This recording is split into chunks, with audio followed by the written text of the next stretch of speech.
Hello everyone, welcome to my channel. तो चलिए हम in those years of lantern light FF के next part को शुरू करते हैं। अगली सुबह वांग जी हर दिन के कंपैरिजन में आज कुछ ज़्यादा ही पहले स्कूल पहुंच गया था। कैंपस में चारों तरफ शांति छाई हुई थी क्योंकि ज़्यादा बच्चे नहीं आए थे और आसमान भी ग्रे कलर का हो रखा था। हॉल से लास्ट नाइट में डिसइंफेक्टेंट का जो वाइप किया गया था उसकी स्मेल आ रही थी। लान वांग जी क्लास 11C के बाहर खड़ा हुआ था, इंतज़ार कर रहा था और तभी वे वुशियान 5 मिनट बाद जब पहुंचता है तो वांग जी को देखकर थोड़ा सा आश्चर्यचकित हो जाता है। वो कहता है, वांग जी आज तुम इतना जल्दी आ गए। तो वांग जी ने अपना सिर हाँ में हिलाया। वांग जी ने अपना सिर हाँ में हिलाया और कहा कि वे वुशियान आज मुझे थोड़ा सा आश्चर्य हो गया, तुम जल्दी आ गए। तो वे वुशियान ने थोड़ा सा ऑकवर्ड वे में स्माइल किया और कहा कि मुझे लगा कि मैं अगर जल्दी आ जाऊंगा तो मैं क्लास स्टार्ट होने से पहले ही तुम्हें देख सकूंगा। कुछ देर तक उन दोनों के बीच में साइलेंस छाया रहा। वांग जी ने कहा, वे वुशियान पिछली रात में बहुत डर गया था, लेकिन वो तुम्हारी वजह से नहीं था। वांग जी की बात सुनकर वे वुशियान वांग जी की ओर देखने लगा। वांग जी ने अपनी बात को कंटिन्यू करते हुए कहा कि मैं डर गया था। जो भी चीज़ें मैंने महसूस करी थी, मुझे लग रहा था कि अगर लोगों को पता चल गया तो क्या होगा। मैंने ऑलरेडी बहुत कुछ खो दिया है। वे वुशियान कुछ कह नहीं रहा था, तभी वो आगे बढ़ा और उसने वांग जी के शोल्डर पर अपना हाथ रखते हुए कहा, वांग जी लेकिन तुम मुझे लूज नहीं करोगे। और इस बार वांग जी वे वुशियान के टच से फ्लिंच नहीं हुआ था। वो मन में कहता है, क्यों क्यों तुम मेरे साथ ऐसा कर रहे हो? हाँ, वे वुशियान मेरे साथ ऐसा क्यों कर रहे हो? हमारे साथ ऐसा क्यों कर रहे हो? वांग जी वे वुशियान तो तुम्हारा दोस्त है ना। लेकिन चीज़ें अभी भी ख़त्म नहीं हुई थी क्योंकि उसी हफ्ते के लास्ट में जब एक क्लास चल रही थी तो दोपहर का वक्त था और सब्स्टिट्यूट टीचर जो आए थे वो शॉर्ट ब्रेक के लिए थोड़ी देर के लिए बाहर गए थे और जैसे टीचर बाहर गए सारी क्लास में बातचीत शुरू हो गई। दो लड़कियां विंडो के पास खड़ी हुई थी और हंसते हुए एक दूसरे से कहती हैं, मैंने सुना है कि वो जूडो बॉय वुशियान गागा को पसंद करता है। तो दूसरी लड़की ने कहा कि शायद उसे लड़कों में इंटरेस्ट होगा। उन दोनों लड़कियों की बात सुन करके अचानक से वांग जी, जो कि कुछ लिख रहा होता है, उसकी पेंसिल बीच में ही रुक गई। तभी एक लड़का बीच में कहता है कि हो सकता है वे वुशियान भी उस जूडो बॉय को पसंद करता हो और वो हमेशा लान वांग जी के साथ ही तो रहता है। तभी कोई हंसा और बोला, किसे पता, शायद वो दोनों। अचानक से वहाँ वे वुशियान आ गया। उसकी आवाज़ थोड़ा सा तेज थी और गुस्से में वो लग रहा था। उसने कहा, शट अप, चुप हो जाओ। और उसकी आवाज़ सुनते ही पूरे रूम में शांति छा जाती है। वे वुशियान अपनी जगह पर से उठा। वो क्लास में सबको गुस्से की नज़रों से देख रहा था। वे वुशियान ने कहा, अगर तुम सबके पास इतना फ्री टाइम है ना गॉसिप करने का, तो जाओ जाकर अपनी बुक में अपना वर्क कंप्लीट करो। अचानक से उसी वक्त बेल रिंग कर जाती है। वांग जी अपनी जगह पर से मूव नहीं किया था। उसे वे वुशियान को देखकर ऐसा फील हो रहा था जैसे कि उसे उन दो लड़कियों की बात सुन करके बहुत ज़्यादा गुस्सा आया था और उसे अच्छा नहीं लगा था। वे वुशियान ने अपने सर को नीचे झुका करके नहीं रखा था और वांग जी की तरह तो बिल्कुल भी नहीं। वांग जी को ऐसा लग रहा था कि जैसे मैंने अपना सिर नीचे झुका कर रखा था वैसे वे वुशियान ने नहीं रखा, क्योंकि उसकी कोई गलती तो थी नहीं और कोई ऐसा क्यों करेगा। वे वुशियान को तो बुरा लगेगा ही ना कि अगर कोई इसके बारे में इस तरह की बातें करेगा। कोई मैन कैसे एक्सेप्ट कर सकता है अगर उसके बारे में कोई इस तरह की चीज़ें कहे। वे वुशियान को तो गर्ल्स में इंटरेस्ट है, जैसा कि उसे होना चाहिए। वांग जी मन में कहता है, मुझे कोई उम्मीद नहीं करनी चाहिए, वो सिर्फ मेरा एक अच्छा दोस्त है। वांग जी को पता नहीं था कि उसके दिल में जो पेन था वो उसे बहुत ज़्यादा तकलीफ दे रहा था या फिर जो र्यूमर्स फैल रहे थे वो उसे तकलीफ दे रहे थे। अच्छी बात थी कि वे वुशियान अपने लिए सबसे लड़ा था, उसने अपनी बात को रखा था। लेकिन जिस तरह से उसके चेहरे के एक्सप्रेशंस बदले थे जब उसने अपने बारे में सारी बातें सुनी, तो इस चीज़ ने वांग जी को हर्ट कर दिया था। जैसे ही स्टूडेंट्स ने रूम को छोड़ा, मतलब रूम से वो बाहर गए। वेवूशियान ने वांग जी के हाथ को पकड़ लिया और कहा, वांग जी, इन्हें इग्नोर करो।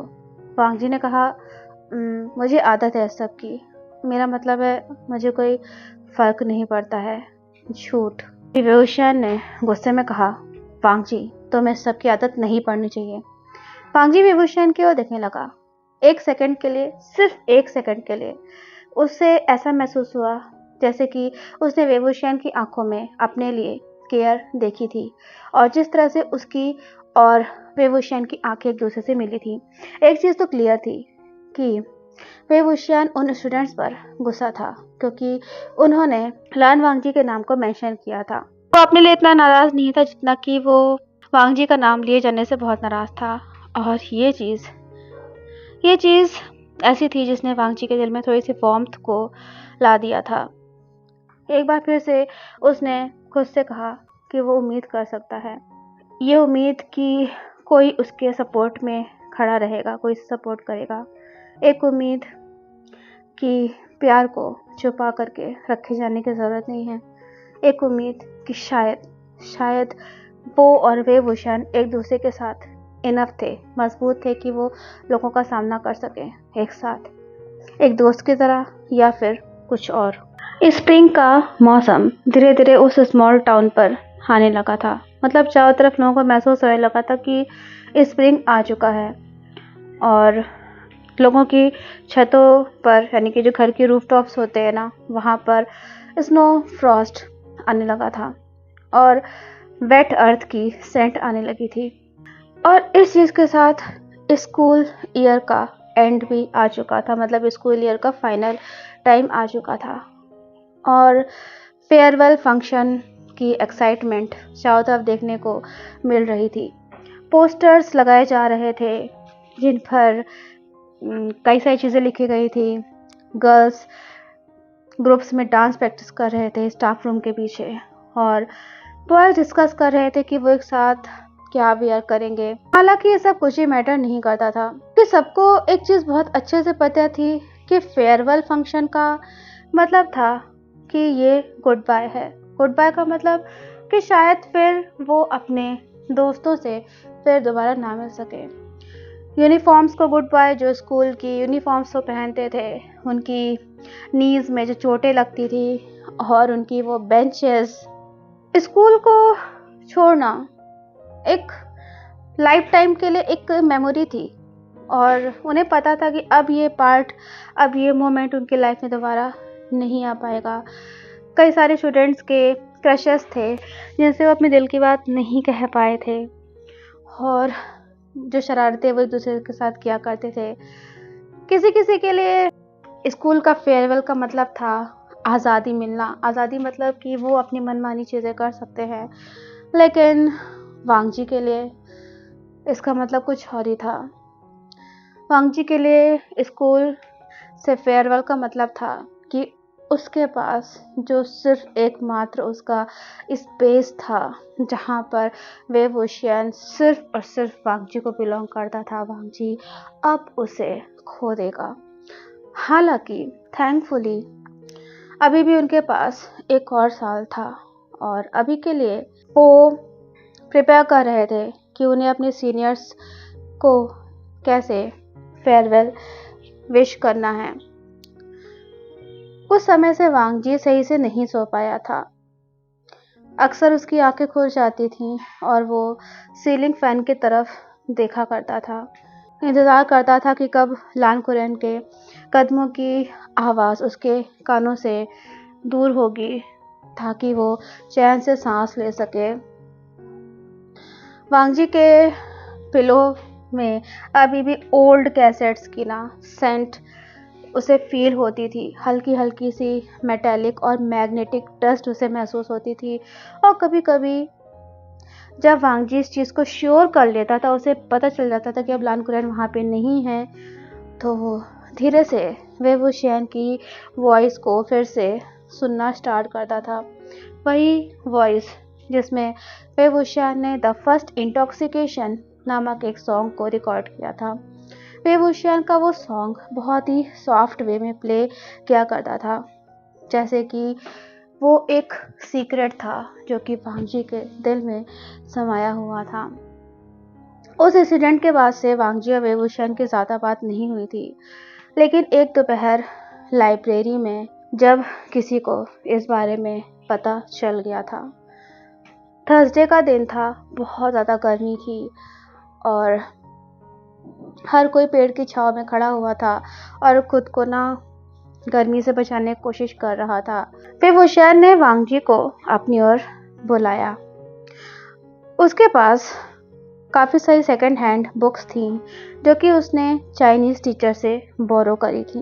उन बुक्स पर धूल चढ़ी हुई थी और वो काफ़ी रोमांटिक थी, जिसमें जैसे पोएट्रीज और फॉरबिडन लॉन्गिंग, मतलब किसी के प्यार में तड़पना, इंतज़ार करना, इसके बारे में लिखा हुआ था।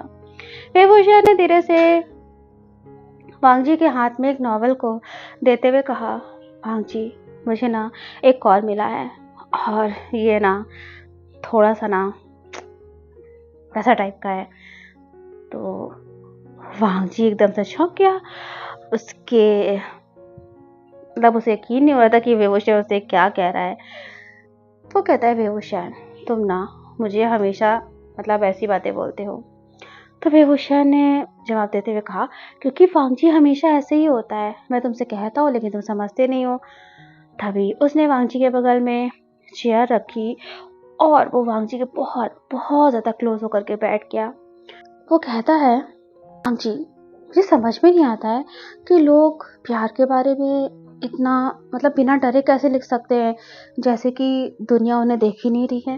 लेकिन वांग जी ने वै वुशेन की बात का जवाब नहीं दिया, या फिर कह लें कि वो जवाब दे नहीं पा रहा था। उसके और वै वुशेन के बीच में जो एक स्पेस था ना, वो अनकही चीज़ों से फिलअप हो गया था और इस चीज़ ने वांग जी के दिल की धड़कनों को बढ़ा दिया था। वांग जी इस चीज़ को शो ना करने के लिए, अपने फेस के एक्सप्रेशंस ना ऐसे शो करने के लिए, वो अपनी बुक के जो पेज थे ना, उनको इधर उधर टर्न करने लगा।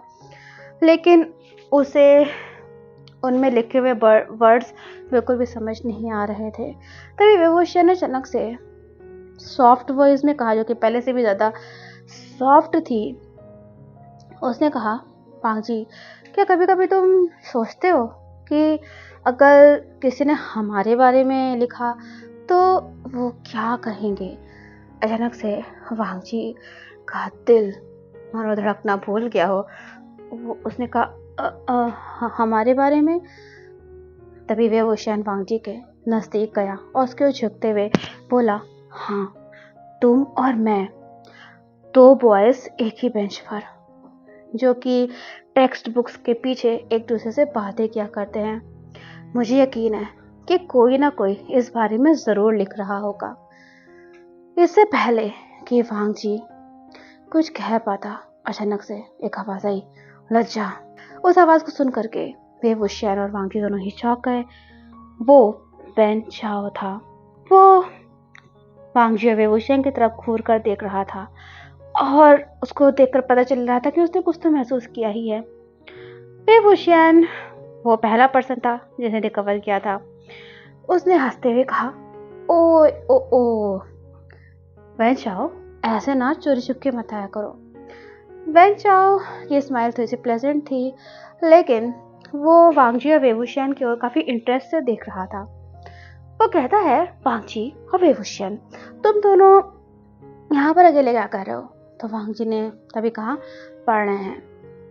तो वेन चाओ ने अपनी आईब्रो को रेस करते हुए कहा, इन बुक्स के साथ तुम पढ़ रहे हो?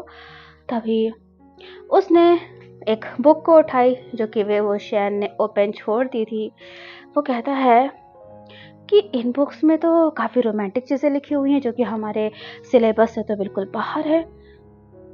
वै वुशेन ने जैसे ही वेन चाओ के हाथ में उस बुक को देखा, उसने उस बुक को छीनते हुए कहा कि हम अपनी वोकैबुलरी को ना बढ़ा रहे हैं, थैंक यू। वेन चाओ ने कहा, लेकिन वांग जी को महसूस हो रहा था कि ऑलरेडी जो माहौल था ना, वो काफ़ी चेंज हो गया था। वांग जी वेन चाओ को वहाँ से जाते हुए देख रहा था। उसकी पीठ बिल्कुल स्ट्रेट थी और जब वो डोर बंद हुआ तो फिर एक बार वांग जी ने गहरी सांस ली। इसके बाद वांग जी वै वुशेन ने एक दूसरे से कुछ भी नहीं कहा। फिर वुशेन ने धीरे से उस बुक को शेल्फ पर वापस रख दिया। वांग जी अपने हैंड्स की तरफ बहुत लंबे समय तक देखता रहा।